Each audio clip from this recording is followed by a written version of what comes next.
अस्सलाम वालेकुम, बिस्मिल्लाहिर्रहमानिर्रहीम। कैसे हैं आप लोग? उम्मीद है सब लोग खैरियत से होंगे और फिट फाट होंगे। और यहाँ जो है हमदान थोड़ा देर से उठे तो हमदान का ब्रेकफास्ट बन रहा है।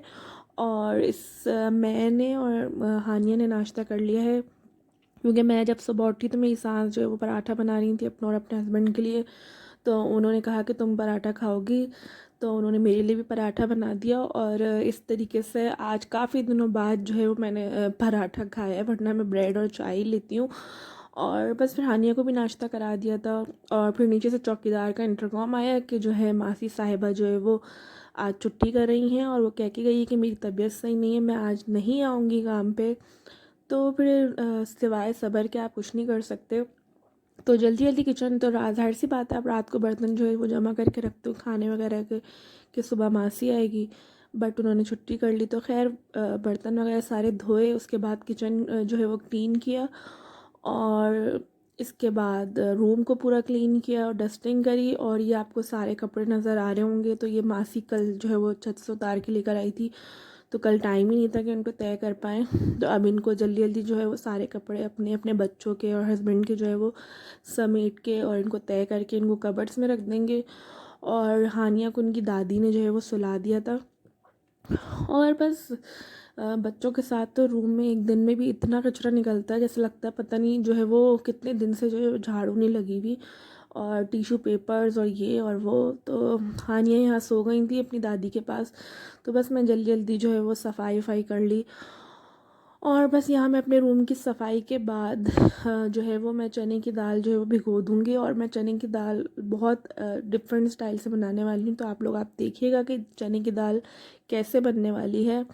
और हम लोग ने नाश्ता जो है वो काफ़ी लेट किया था, मतलब पर और इवन अब जब आप पराठा खा लो ना, वैसे भी आपको रात फिर दोपहर में भूख नहीं लगती। और मुझसे हम लोग तो मैं और मेरी सास हम लोग अगर दोपहर में पराठा वगैरह खा ले लेट या नाश्ते में, तो फिर हम लोग से दोपहर का खाना नहीं खाया जाता। तो इवनिंग में जो है ये नगेट्स और फ्राइज़ और ये पॉपकॉर्न्स मेरी सास ने जो है वो बना लिए थे। और मैंने भी पापड़ वगैरह बनाए थे, तो हमने ये चाय के साथ जो है वो इन्जॉय कर ली। तो यहाँ जो मैं आपको लेफ़्ट ओवर सालन से जो चने की दाल बनाना सिखाऊंगी, और ये इतने मज़े की बनेगी जैसे कोई हलीम होता है। तो सबसे पहले हमने दाल भिगो दी थी, और भिगोने के बाद हमने उसमें टमाटर, प्याज छोटा छोटा चॉप करके, प्याज जैसी मर्ज़ी आप डालें, और टमाटर डालें एक चॉप करके छोटा सा, और नमक, हल्दी, पिसी हुई लाल मिर्च और धनिया। तो ये 4 चीज़ें डालने के बाद आपने जो है वो इसको थोड़ी देर पकने के लिए छोड़ देना है कि दाल जो है वो अच्छी तरीके से जो है वो गल जाए। तो चारों मसाले हो गए, धनिया, हल्दी, नमक और पिसी हुई लाल मिर्च। और हमने थोड़ा कम कम डालना है, क्योंकि सालन में भी जो बचा हुआ लेफ़्ट ओवर सालन है उसमें भी मसाले होते हैं। और जैसे ही पानी जो ड्राई होगा और दाल गल जाएगी, तो हमने इसको अच्छी तरीके से जो है वो घोट लेना है। और बिल्कुल ऐसे घोटेंगे जैसे कोई हलीम की जैसे शक्ल आ जाती है। तो दाल जैसे ही अच्छी तरीके से घुट जाएगी, तो हमने इसमें थोड़ा सा पानी ऐड करके उसको थोड़ा सा और गलाना है।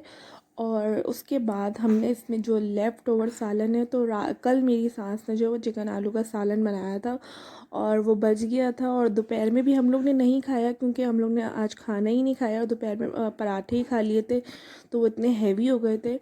तो ये सालन बच गया था, तो फिर हमने अक्सर हम लोग दोपहर में जो है वो रात का ही खाना खा लेते हैं, बट पराठों की वजह से नहीं खाया जा रहा था।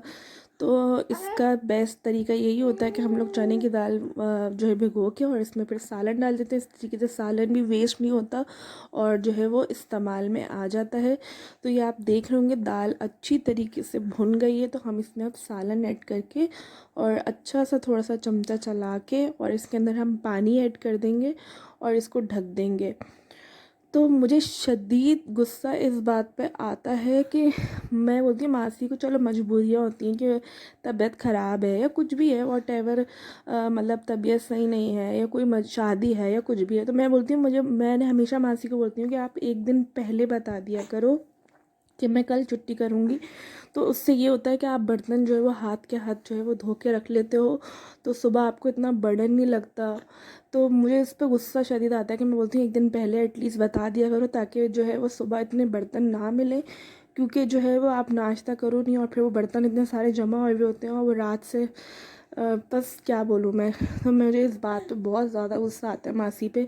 और मैं हमेशा मासी को यही बोलती हूँ कि तुम जब भी छुट्टी किया करो तो एक दिन पहले हमें बताया करो, ताकि जो है हमें जो है पहले से प्रिपरेशन हो बंदे की। तो एकदम पता चलता है तो फिर बहुत ज़्यादा मेरा दिमाग जो है वो घूम जाता है। और फिर मैंने चौकीदार को भी इंटरकॉम करके बोला कि मुझे कोई दूसरी मासी अरेंज करके दो, क्योंकि हमारे जो है वो दो सामने हमने के दो घर हैं और दोनों घर में एक ही मासी काम करती है। और वो एक दिन भी छुट्टी कर जाए तो दोनों घर का पता है काम जो है वो हो जाता है। तो तो हमें बहुत परेशानी उठानी पड़ती है। तो खैर यहाँ हमने पुदीना डाला है और भगार में हमने प्याज और साबुत लाल मिर्च और ज़ीरा डाल के इसका भगार लगाया है। तो ये आप देख रहे होंगे कि लेफ़्ट ओवर सालन से कितनी ज़बरदस्त जो है वो दाल जो है वो रेडी हो गई है। तो मैंने इंटरकॉम करके बोला कि मुझे एक और मासी ला के दो, ताकि इस घर की अलग हो, उस घर की अलग हो, ताकि जो अगर एक छुट्टी करे तो दूसरी काम के लिए हो। और छोटे बच्चों के साथ जो है बहुत ज़्यादा प्रॉब्लम हो जाती है। तो बस यहाँ जो हमारी दाल वो रेडी हो गई है ज़बरदस्त सी। तो आप इसको सलाद के साथ और तंदूरी रोटी के साथ खाएं, बहुत ही मज़े की लगती है। और अगर इसको थोड़ा पतला बनाना चाहते हैं तो आप इसको राइस के साथ भी खा सकते हैं।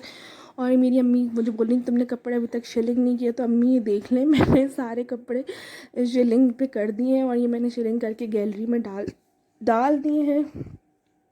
तो बस आज का रूटीन मेरा यही था जो मैंने आपसे शेयर किया। अपना बहुत ख्याल रखिएगा, मेरे चैनल को ज़रूर सब्सक्राइब कीजिएगा, लाइक कीजिएगा। अल्लाह हाफ़िज़।